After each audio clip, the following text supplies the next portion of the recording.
I racked up over 1,000 miles or 1,600 kilometers on my Yolin dual battery, dual suspension e-bike, and I'm really enjoying this bike. The only issue that I've had with this bike is I had a rear tire blowout, but you could have that happen on any e-bike. At about 900 miles, the tires were almost bald. I since replaced the CST tires and I went to these Kendra Crusades. I'm going to try these. I got about 100 miles on them. So far I like them. They're a little better grip.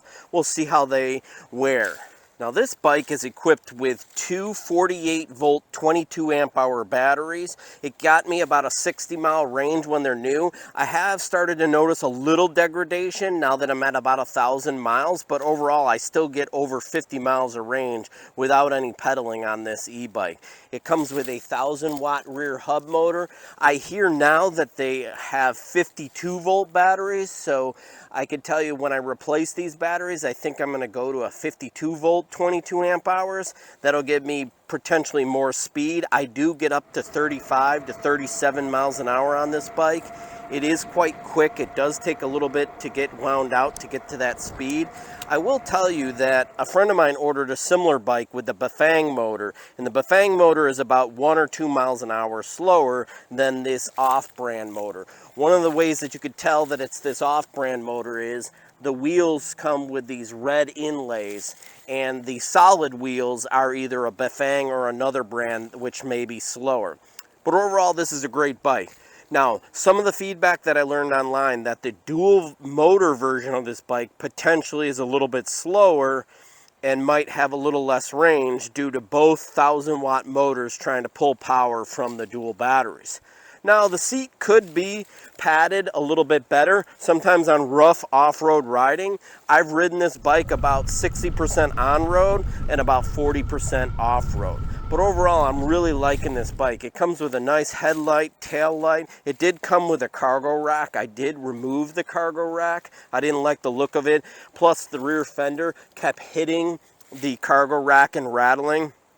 They also have gone and upgraded this rear suspension. The one that I got wasn't great. I know the newer ones are being shipped with better suspension. The front fork, mine came with this gold. It is starting to pit after getting wet a few times, but I know the new ones are all black, so that situation probably is resolved. Now the headlight is nice. It is bright for the city. I've also seen online that they do make a version with extra set of headlights, which may be really beneficial if you're riding in dark or in the woods. Now, some of the things that I've added to this bike, I've added this cargo bag. A link to that is down below. It fits nicely in this area. I do carry some different things in the cargo, such as water, the multi-tool, a patch kit, an air inflation kit. I also carry a tow rope just in case when I'm riding with some friends that don't have e-bikes with the same range, I can tow them home. A link to all of that is in the description below. But let's get into the cockpit here. You can see here I have the on-off switch for the headlight. This is the directional here, the 1, 2, and 3. It has a little horn. This is the power for the screen or the different options.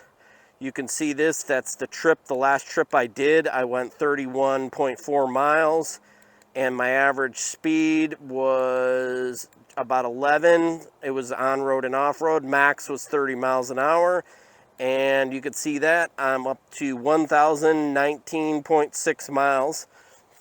Over here is the gear shifter. It comes with a 7-speed gear shifter, and then this is the throttle, half twist throttle with a turnkey ignition. This bike does come with an alarm that comes with the ignition switch key. I don't have it on there because I didn't like it dangling here. But overall, this is a great bike for the value. I can't find a better bike that gets this much range. I'm really enjoying this bike. I have had several other e-bikes, and this one by far is my favorite. It's manageable, it's 82 pounds, and I just can't say enough about this bike. If you have any questions, please leave it in the comments below and I'll try to answer them. I hope that you liked this video, and please subscribe to my channel. Thanks for watching.